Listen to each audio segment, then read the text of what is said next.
स्पष्ट कारण तुम्हें बता रहे हैं। मरोगे, पर समय निश्चित नहीं है, घटना निश्चित नहीं है, तुम्हें पता नहीं, वो पहले से निश्चित है पर तुम्हें पता नहीं। बड़ा भयावह है ना। मरना पड़ेगा। जो जो तुमने जीवन में संग्रह किया है, प्यार किया है, अपनापन किया है, वो सब छूटेंगे। फिर कोई एक तो ऐसा होना चाहिए जो हमारा मित्र हो, जो हमारे मन की बात जानता हो और जो सब कुछ करने में समर्थ हो और सर्वज्ञ हो, सर्वत्र हो, महान शक्तिशाली हो। वो है हमारे प्रभु। मरने के बाद फिर कहाँ जाओगे तुम्हें पता है? पीछे जब मरे थे तब यहाँ आए हो तो तुम्हें पता है पीछे कौन थे? बिल्कुल हम लोग वर्तमान की बात को जानते हैं। जैसे हम अभी आपसे पूछे हैं, पिछले शनिवार को आपने क्या खाया था मध्याह्न में, तो आपको बहुत याद लगानी पड़ेगी। नहीं लगानी पड़ेगी। माया का काम है स्मृति को मिटा देना, भक्ति का काम है स्मृति को जागृत करना। हमें क्यों भगवत प्राप्ति चाहिए? किसी भी भोग को भोगने के बाद आपको तृप्ति मिलती है क्या? मस्त हो गए, हृदय शांत हो गया, अब कुछ नहीं चाहिए, ऐसा लगता है क्या? ब्याह हो गया है अपनी पत्नी के साथ, पर मन दूसरों को ताकता रहता है, दूसरे की तरफ देखता रहता है। धन है, खाने पीने की व्यवस्था है, पर मन जलता रहता है किसी दूसरे धनी की धन वैभव की वृत्ति को देख करके हम बढ़े। बड़ा प्रयास करते हैं, निष्फल हो जाते हैं। बड़ा शुद्ध भाव से व्यवहार करते हैं, सामने वाला कड़वा व्यवहार करता है। बहुत सी समस्याएं। अब विचार करके देखें कि जब हम मरेंगे तो सब छूट ही जाएगा, शरीर भी छूट जाएगा, यहां से कुछ जाएगा तो है नहीं, तो मूर्खता पूर्ण तो जीवन व्यतीत हुआ। जैसे आपको अमेरिका भेजा जाए सरकारी काम के लिए कि आप अमुक कार्य करिए, तो आप कहते हो कि अब इतनी दूर तो हम जाएंगे पर हमारे लिए व्यवस्था होनी चाहिए, स्त्री होनी चाहिए, पुत्र परिवार मकान मतलब व्यवस्था। हाँ ठीक है, ये व्यवस्था ले जाओ, वहाँ आपको स्पेशल सब मिलेगा। और आप वहाँ गए, बच्चा पैदा किए, पढ़ाए लिखाए, ब्याह किए, सब किए, अब सरकारी आदेश आ गया वापस आओ। आप वापस आए, जिस कार्य के लिए भेजा था, जिससे आपको पेमेंट मिलती थी, सुविधा मिलती थी, वो कार्य पूरा हुआ? तो आप कहें नहीं, तो आपको बख्श दिया जाएगा कि आपने बच्चा पैदा किए हैं, बच्चे पढ़ाए हैं, ब्याह किए हैं और बहुत घर में आराम से रहें। आपको कारागार में बंद किया जाएगा क्योंकि आप सरकारी अपराध कर दिए हैं। ठीक ऐसे ही कबहू का करि करुणा नर देहि, देत ईश बिनु हेतु सनेहि। बिना किसी हेतु के हमको प्यार करके भगवान ने मानव देह दिया। जब हम माँ के गर्भ में थे तो 8वें महीने में चेतना जागृत होती है एकदम ऐसे। उस समय उसको अनुभव हुआ कि मैं कितनी गंदी जगह में पैक हूं। माँ के वो सब पदार्थ लिबे उन्हीं के बीच में कुंडलाकार ऐसे रहता है बच्चा ऐसे। अब उसे भयंकर वेदना होती है और फिर भगवान की याद आती है, फिर कई जन्मों के कर्म याद आते हैं उसको कि मैंने ये किया, ये किया, ऐसा ऐसा। तो भगवान से प्रार्थना करता है कि एक बार मुझे माँ के गर्भ से निकाल दो, मैं जाकर के ऐसा कर्म करूंगा, ऐसा भजन करूंगा कि दोबारा माँ के गर्भ में ना आना पड़े। तो भगवान की कृपा से प्रसूति वायु धक्का मारती है, बाहर आ जाता है। जहां आया तो ज्ञान नष्ट हो गया, वो भगवान की छवि नष्ट हो गई, उसके दिमाग से हट गई। अब वो कहता कहाँ कहाँ कहाँ। बच्चा जब रोए तो देखना, लोग कहते थालियां बजाओ, उत्सव करो, बच्चा पैदा हुआ। बस फिर वो विस्मृति के गर्त में गया और थोड़ा बड़ा हुआ तो ये मम्मी, ये पापा, ये भैया, ये और बड़ा हुआ पत्नी में आसक्त हो गया, फिर धन कमाना, लोग, बस इसमें चला गया। फिर जब शरीर पूरा हुआ तो ऐसे कर्म बन गए कि अब दुर्गति होगी, अन्य योनियों में जाना होगा। तो कई ऐसे कारण कि हमको भगवत प्राप्ति करनी ही है। बिना भगवत प्राप्ति के न सुख मिलेगा न शांति। आप देखो, सब देख लो, अगर भजन नहीं है तो ये चीजें आपके अंदर जरूर होंगी।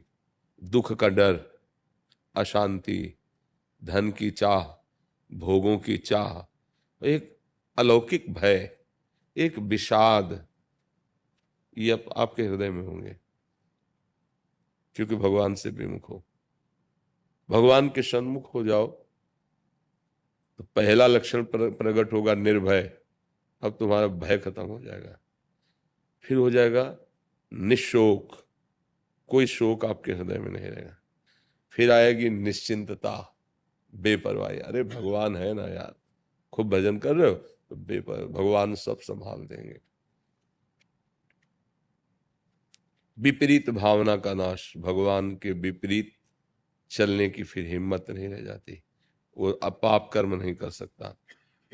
इसलिए हमें भगवत प्राप्ति बहुत जरूरी है कि हम जहाँ से जब से बिछड़े हैं आज तक नहीं मिले, अब अवसर है हम मिल लें प्रभु से, तो हमारी समस्या का समाधान हो जाए। ये आवागमन चक्र जो है, बार बार जन्मना, बार बार मरना, और कितना दुख है यार। ऐसे एक्सीडेंट हो जाते हैं, चकनाचूर शरीर हो जाता है, ऐसी घटनाएं घट जाती हैं, हाथ पैर सब बिगड़ जाते हैं, घसीट घसीट के जीवन व्यतीत करना। ऐसे रोग हो जाते हैं कि घर वाले मनाते हैं भगवान उठा लो इनको। ये प्यार है? ये कोई अपनापन है? बहुत बुरी दशा है अगर भजन न किया जाए। तो यहाँ सच्चा प्यार करने वाला कौन है बताओ? अगर आप अभी ऐसी विशेष परिस्थिति में आ जाए तो आपको अच्छे अच्छों का प्यार नजर आ जाएगा। कोई प्यार नहीं करता, 2-4 दिन, महीना 2 महीना तो दिखाया जाएगा भाई, इसके बाद आपको एक कोने में डाल दिया जाएगा और ये मनाया जाएगा कि भगवान इनको उठा ले। इसलिए भगवत प्राप्ति जरूरी है, सब दुखों से बचाने वाले भगवान हैं, पक्का समझ लो। अगर हम भगवान के भरोसे ना होते, उनके जन ना बनते, तो चाहे जितनी सुविधा कर देते हम डिप्रेशन में रहते, क्योंकि इतना भयानक कष्ट है, हर समय पीड़ा बनी रहती 24 घंटे। 18 वर्ष लड़ते हुए हो गए, पर निराश नहीं है, हताश नहीं है। अब अगर इसके ऊपर कहीं बुखार आ जाए फिर क्या कहना, फिर तो भारी दर्द शुरू होता है, क्योंकि उसमें दम नहीं है ना किडनी में। पर उस समय भी आनंद रहता है। जैसे इस समय बैठे 3-4 दिन से चल रहा है बुखार ये वो, पर दिनचर्या चल रही है, हम हार नहीं मान रहे हैं, हमारी श्री जी का बल है। इसलिए इसलिए भगवत प्राप्ति जरूरी है। हर परिस्थिति में कोई एक है जो हमें बहुत प्यार करता है, वो है प्रभु, वो है प्रियालाल। आप समझ पा रहे हैं जी? पति जैन है और मैं सनातनी हूँ। महाराज साहब, अभी 1 साल से ही जुड़ी हूँ आपसे। कोशिश पूरी चल रही है महाराज साहब जी, पूरी तरीके से, पर घर में बेटा पति दोनों विरोध में, और संभाल पाना बहुत मुश्किल हो जाता। हाँ, तो हम तो प्रणाम करते तुम्हारे पति को भी, बेटे को भी। किसी भी धर्म में है तो धर्म में तो है, अधर्म में तो नहीं है ना। जैन धर्म भी धर्म ही तो है ना, जैन धर्म तो धर्म है ना, अधर्मी तो नहीं है ना। अच्छा, अब आपको क्या करना चाहिए? चतुरता। आपको ये प्रदर्शन नहीं करना कि मैं ये भजन करती हूँ, अंदर ही अंदर भजन करो, पति पुत्र में भगवान का भाव रखो। वो कहें चलो वहां के स्वामी जी के पास, आराम से चली जाओ। सब संतों में भगवान की बात, कोई भी संत जो वाणी बोलते हैं वो शास्त्र सम्मत बोलते हैं। तो इतना इसको विपरीत मत लो कि परिवार में कलह हो जाए, क्योंकि वो धर्म में ही तो चल रहे हैं ना, अधर्म में तो नहीं चल रहे हैं। क्यों सके? आप उसको सुलझो, आप कंठी मत बांधो, तिलक मत लगाओ। अंदर अंदर राधा कह रही, ये कौन जान रहा है? भाई पति तभी विरोध करेगा ना आप जब सनातनी चिन्ह धारण करोगे। मत धारण करो। धारण नहीं किया महाराज साहब जी, लेकिन कितना भी अंदर से भी जप करो, कितना भी शांत रहो, अपने में रहो, तो भी उधर से कुछ ना कुछ ऐसी चीजें आ जाती है महाराज साहब जी, ये बर्दाश्त करना। नहीं, बर्दाश्त करना तो भक्तों का स्वभाव बन जाता है। सहत सहत बाढ़े भगत, गृह तन गुरु हितगार। अभी थोड़ा कमजोर हो, अभी सही भजन नहीं है। नहीं, बिल्कुल विपरीतता की आवश्यकता नहीं। तुम्हारे पति में ही भगवान है, तुम्हारे पुत्र में ही भगवान है, और तुम भगवान को मानते। सनातनी का मतलब क्या है? जो सनातन परम पुरुषोत्तम भगवान को मानता है। हमें तो आज तक ऐसा कोई धर्म नहीं लगा जो त्याज्य लगे। हाँ, वो अपने धर्म का रहस्य ना जानने के कारण क्रूरता कर बैठते हैं। नहीं तो चाहे जो नाम पुकारो हमारे ईश्वर का है, चाहे जिसको सर झुकाओ, हमारे प्रभु को ही झुकता है, क्योंकि दो तत्व तो है नहीं, एक तो झगड़े की कोई जरूरत ही नहीं रहती। हाँ, जरूरी है कि अपने मत वाले चार मिल जाए तो भजन में ज्यादा रुचि बढ़ती है, पर ये परीक्षा है तुम्हारी, तुम्हारे घर में ही विपरीत भाव है, अब भजन करके ले जाओ। देखो मीरा जी के घर में विपरीतता पैदा कर दी देवर से, बहुत पीड़ा पहुंचाई, बहुत कटु व्यवहार किया। तो हमें लगता है अंदर से नाम जप करो, कोई नहीं जान पाएगा, और बाहर से वो कटु बोले तो उदासीन हो जाओ, आपका व्यवहार उनके प्रति कटु ना हो, वो ये ना जान पावे कि आप उनको कम प्यार करते हैं क्योंकि वो जैन धर्म से जुड़े हैं। ऐसा व्यवहार ना करो।